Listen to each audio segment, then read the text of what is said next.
बिस्मिल्लाहिर्रहमानिर्रहीम। अस्सलाम वालेकुम नाज़रीन, आप यूट्यूब और फेसबुक चैनल देख रहे हैं। मैं राना उज़ैर हूँ। नदरकाम इमरान खान और GHQ के दरमियान लड़ाई शिद्दत इख्तियार करती चली जा रही है और ये बात पॉइंट ऑफ नो रिटर्न से भी 2 कदम आगे बढ़ चुकी है। और ये सूरत हाल इस तरह से है कि अनअवॉइडेबल, जिससे आप सिचुएशन कहते हैं, और ये तसादुम की सूरत हाल इस वक्त पाकिस्तान के 2 बड़े मगरमच्छों के दरमियान पैदा हो गई है, तो ये कहना गलत नहीं होगा। तो इस सब के अंदर जनाब ना ताकतवर पीछे हटने को तैयार है, ना इमरान खान साहब पीछे हटने को तैयार हैं, लेकिन इस सब के अंदर कुछ बड़ी डेवलपमेंट सामने आई हैं, कुछ बड़ी खबरें निकल कर सामने आ रही हैं। सबसे पहली खबर पर जनाब आज हम बात करने जा रहे हैं कि इमरान खान के आगे बाकायदा तौर पर घुटने टेक दिए गए हैं।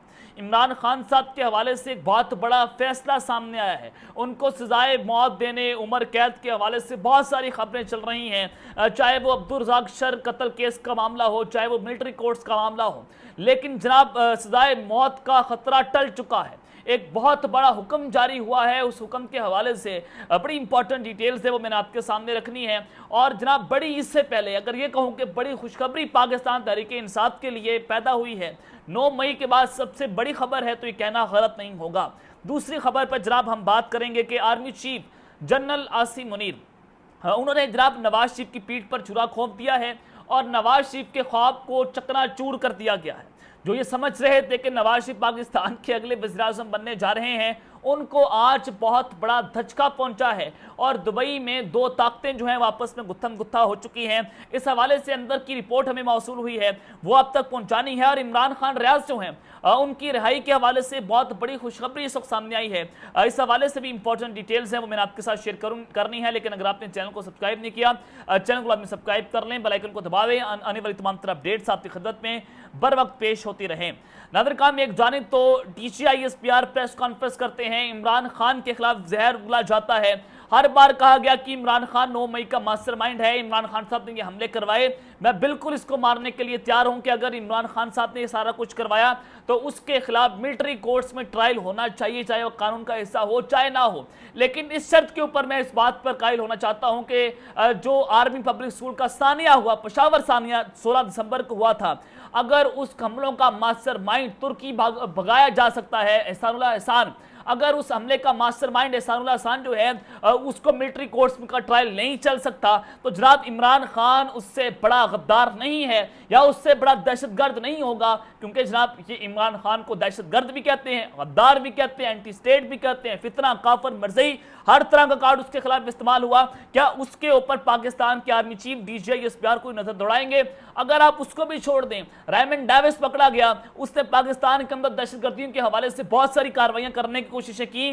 वो जनाब किसका बंदा था? अमेरिका का बंदा था। आप तोड़ उसको जहाज में बिठा कर आए, उस वक्त आपको गैरत आपकी नहीं जागी थी।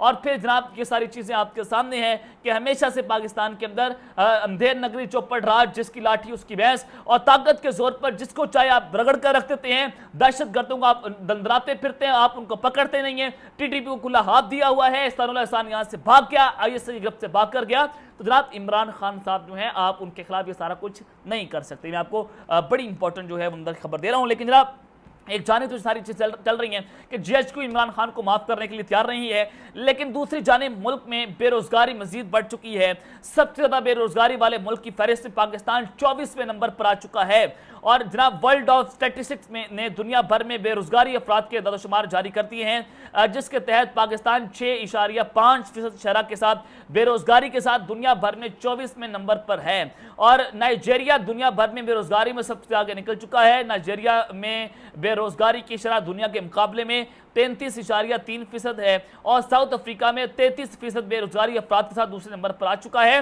तो जनाब पाकिस्तान जो है वो तेजी से डिफॉल्ट होने के किनारे पर पहुंचता चला जा रहा है। लेकिन DCI SPR जो है वो एक ही शख्स के खिलाफ प्रेस कॉन्फ्रेंस करने में मसरूफ है, क्योंकि उनका निशाना सिर्फ इमरान खान साहब है, इनको मुल्क से कोई लेना देना नहीं है। अब जनाब पाकिस्तान तहरीक इंसाफ के मजीद अरकान कौमी और सूबाई असम्बली जो है, उन्होंने पार्टी को खैरबाद कह दिया है। उन्होंने कहा कि किसी शरपसंद पार्टी का हिस्सा नहीं रह सकते। NA 127 से पाकिस्तान तहरीक इंसाफ की उम्मीदवार शबीर सियाल और NA 148 मियां सुलेमान शोएब ने पाकिस्तान तहरीक इंसाफ को खैरबाद कहा। PP 154 से उम्मीदवार मोहम्मद अली खान, PP 155 लाहौर से मेजर रिटायर्ड जावेद ने भी पार्टी छोड़ दी है। और इसी तरह इलेक्शन सेल के सरबराह खुरम कुरैशी और साबिक सदर इंसाफ टाइगर फोर्स करामत अली ने पाकिस्तान तरीके इंसाफ से राहें जुदा कर ली हैं और पीटीआई को छोड़ने वाले तमाम अफराद ने इश्तियाल अंगेज सियासत खुसूसी तौर पर 9 मई के वाकयात की मजम्मत की और जनाब इस सद के अंदर अब पाकिस्तान तरीके इंसाफ जो है उसको मुकम्मल तौर पर दीवार से लगा दिया गया है। लेकिन इमरान खान साहब जो हैं वो इस एसाद की जंग में जीत चुके हैं। आपने जनाब उसके ऊपर कातिलाना हमला करवाया, 9 मई का वाकया करवाया, आपने फिर जनाब उसको गिरफ्तार किया, उसकी पार्टी को तोड़ दिया, उसके लोगों को जनाब जिस तरह से टॉर्चर आज किया जा रहा है, इमरान खान को जाली कत्ल के मुकदमे में सजाए मौत देना, उसके लिए मिलिट्री अदालतें खोलना, इमरान खान जो हैं उसके हिसाब ये लोग नहीं तोड़ पाट रहे। इमरान खान मिसाद की जंग जीत चुका है। मान लें कि एक जानिब तो रियासती मशीनरी खड़ी हुई है, एक जानिब तो ताकतवर इदारा खड़ा हुआ है, दूसरी जानिब अकेला एक मरते मुजाहिद, मरते हुर, मरते बुहरान शौकत खानम का ये बच्चा और पाकिस्तान का अजीम लीडर अकेला खड़ा हुआ है और वो हारने का नाम नहीं ले रहा। और पाकिस्तान की इस्टेब्लिशमेंट जो है वो बिल्कुल एक वो सिर्फ अपनी साख बचाने के लिए, पाकिस्तान की इस्टेब्लिशमेंट अपनी इज्जत बचाने के लिए जो है वो इमरान खान को काबू करना चाहती है, उसको निशाने इबरत बनाना चाहती है। अब जनाब ये सारी चीज़ें जो हैं वो तो एक जानिब है। सबसे पहले मैं आपके सामने जनाब जो बड़ी खबर रखना चाहता हूँ वो ये है कि एक बड़ा फैसला सामने आया है और फैसला जो है वो सजाए मौत का खतरा टल चुका है। इमरान खान के आगे किस तरह से घुटने टेके गए हैं और इमरान खान रियासत जो है उनके हवाले से बहुत बड़ी खुशखबरी जो है वो मिल रही है। उसके ऊपर जनाब सबसे पहले मैं बात कर लेते हैं कि इस हालात जो हैं वो किस जानिब जाएंगे। आज सुप्रीम कोर्ट ऑफ पाकिस्तान में सिविलियंस के मिलिट्री कोर्ट्स के हवाले से समाअत हुई और वो समाअत का हुक्मनामा जो है वो जारी हो चुका है। लेकिन जो ट्रायल चल रहा है, जिन लोगों का 102 अफराद का नाम बताया गया, उस हवाले से इस्तदा की गई कि उन सिविलियंस का जो है वो मिलिट्री कोर्ट्स में के अंदर जो है वो ट्रायल ना चलाया जाए। सुप्रीम कोर्ट ने ये इस्तदा मुस्तरद कर दी है और DCI-SPR की जो प्रेस कॉन्फ्रेंस थी, एक दिन पहले जो प्रेस कॉन्फ्रेंस की गई थी, वो पैगाम था GHQ की जानिब से सुप्रीम कोर्ट के, अगर तुम हमारे रास्ते में आए तो तुम्हें भी बुलडोज कर दिया जाएगा। और उमर अता बंदियाल साहब उसके सामने लंबा लेट के, उमर अता बंदियाल साहब जो हैं वो बिल्कुल ऐसा लग रहा था कि जो इंसाफ को कासी है वो ख्वाहिशात पर उतरा है। उसकी ख्वाहिश तो जरूर हो सकती है लेकिन वो फैसला नहीं कर सकता। और उमर अता बंदियाल साहब ने ये बताया कि GHQ ने उनको डंडा दे दिया है तो लिहाजा अब वो जनाब किसी भी किस्म का कोई फैसला नहीं दे सकते। तो गैर मुअय्यना मुद्दत तक आज की समाअत को मुलतवी कर दिया गया और फिर जस्टिस मंसूर अली जो शाह हैं वो एक बेंच से अलग हो जाते हैं।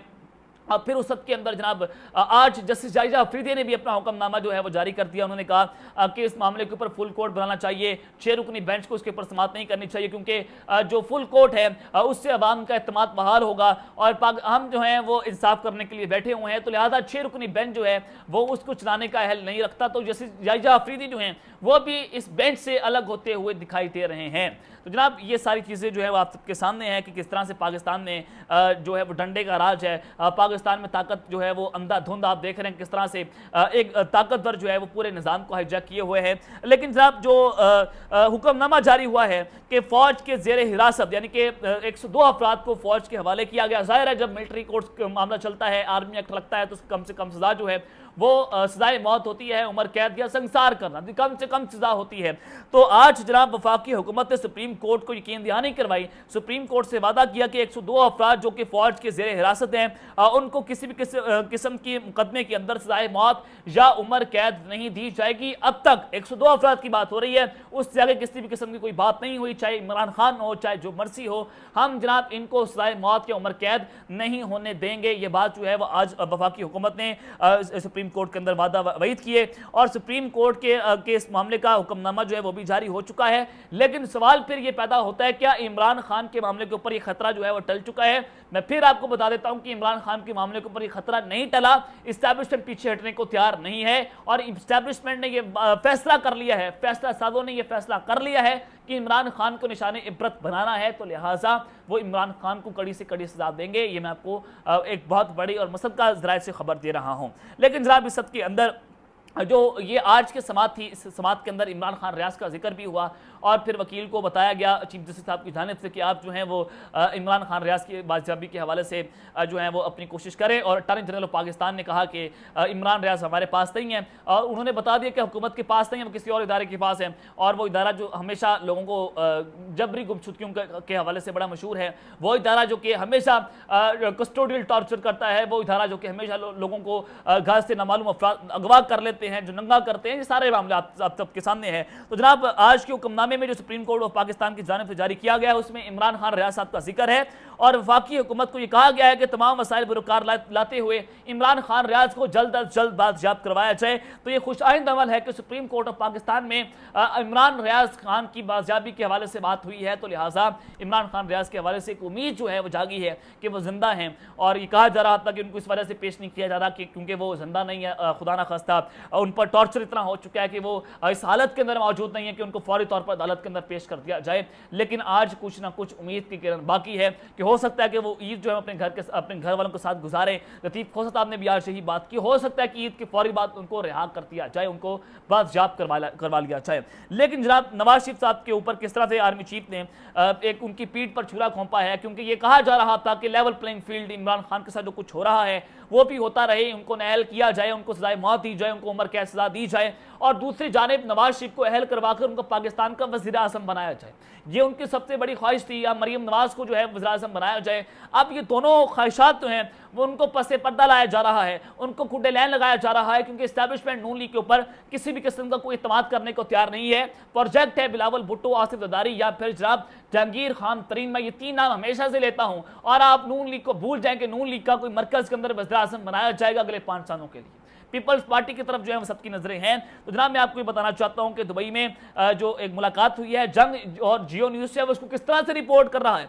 पूरा मीडिया ये बात कर रहा है कि दुबई के अंदर नवाज शरीफ की और जो आसिफ जरदारी साहब हैं उनकी मुलाकात हुई है सीट एडजस्टमेंट के हवाले से। और जनाब जंग और जियो न्यूज़ जो है वो किस तरह से उनकी सहाफत का आपने अंदाजा लगाना है कि वो उन्होंने रिपोर्ट किया कि नवाज शरीफ और आसिफ जरदारी की जो बात हुई, आज सुबह भी उनकी खुसूसी मुलाकातें होती रही हैं। इंतहाई काबिल तमाज़ राय के मुताबिक खुसूसी मुलाकातों में सियासत से ज़्यादा मईशत पर गुफ्तगू हुई है। ये जनाब आप अंदाजा लगा सकते हैं कि क्या ये दोनों रहनुमा बैठे और मईशत के ऊपर बात करें, आप इसका अंदाजा लगा सकते हैं। लेकिन जंग और जियो न्यूज़ जनाब इसको रिपोर्ट करता चला जा रहा है, झूठी सहाफत का पलंदा उड़े हुए। और इन मुलाकातों में ऐसे ममालिक के मंदो बहन भी शरीक हो रहे हैं जो आलमी सियासत पर अपना असर रसूख आहिस्ता आहिस्ता बढ़ा रहे हैं, जबकि पाकिस्तान के दोस्त ममालिक की तरफ से मुल्क की मुआशी ताउन बजरिया सरमायाकारी का यकीन दिलाया गया। और मुज़ाकरात से बराह रास्त वाबस्ता अफराद ने बताया कि इन खसूसी मुलाकातों में पाकिस्तान को फिलहाल मुआशी बहरान से निजात दिलाने पर लाएअमल बनाने पर गौर किया जा रहा है। लेकिन जनाब मैं आपको बताना चाहता हूँ कि लंदन प्लान जो है वो नाकाम हो चुका है। दराए ने कंफर्म किया है कि पाकिस्तान मुस्लिम नवाज के पार्टी टिकट तकसीम करने वाले कायद की अपनी पाकिस्तान की टिकट ना कट सकी। कायद को लाहौर ले जाने वाला जहाज और पायलट जो है वो नायाब हो चुका है। कायद की पाकिस्तान रवानगी पहले ताखीर का शिकार हो रही थी, अब फिर मौखर हो चुकी है और अब तवील इंतजार करना पड़ रहा है। दुबई में मुज़ाकरात नाकाम हो चुके हैं। कायद ना ही पाकिस्तान जाएंगे और ना ही आइंदा आने वाली इलेक्शन मुहिम का हिस्सा बनेंगे। और पैगाम दे दिया गया है कि अगर आप पाकिस्तान आएंगे तो कानून का सामना करना पड़ेगा, जेल में जाना पड़ेगा और इमरान खान को डैमेज करके आपकी वापसी भी मुमकिन नहीं कर सकते। और एक जुताई नून लीग में जश्न और चंद लोगों का रोना धोना जो है वो शुरू हो चुका है। और एस्टैब्लिशमेंट ने पैगाम दिया कि जनाब ये मरीम नवाज पैगाम लेकर नवाज शरीफ आपके पास कहीं हैं और ये पैगाम है कि हम इमरान खान को डैमेज करके आपको फ़ौरन नहीं ला सकते और लोग हमारा गिरबान पकड़ लेंगे। पहले लोगों ने हमारे घरों पर हमला किया, अब लोग हमारे ऊपर हमला करेंगे। ये जनाब उन्होंने एस्टैब्लिशमेंट ने पैगाम जो है वो जनाब नवाज शरीफ साहब को तक पहुँचाया है। तो ये अब तक की अपडेट्स मैंने आपके सामने रखी हैं। अब तक लेते हैं, अपना ख्याल रखिएगा। शंगा लाजमी ख्याल रखें। अल्लाह ने के बाद पाकिस्तान जिंदाबाद।